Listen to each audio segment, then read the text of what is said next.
Folks, Lou here, and this one is about history rather than about games specifically.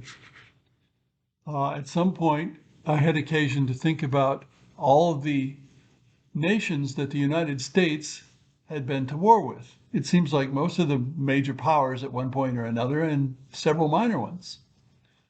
Well, the obvious one is Britain in the Revolutionary War and the War of 1812. And Britain was the major power, along with France at that time.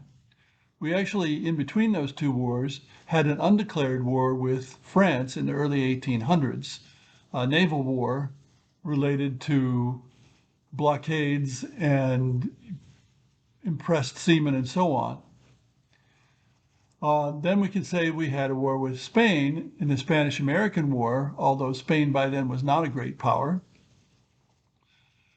Wars with Italy or Germany in World War I and World War II, and with Italy in World War II.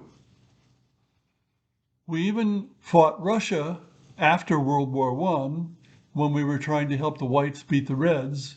The Reds succeeded in the end and established communism in what became the Soviet Union.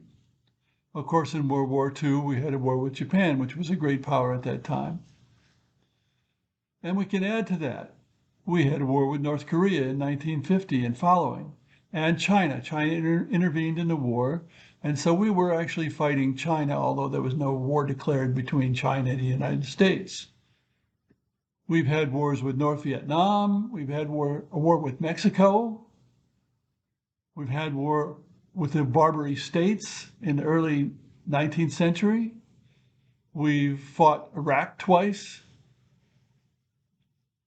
Unfortunately, we've been in a lot of wars. And of course, you can say that about a lot of other very large countries in the world. They end up being in a lot of wars.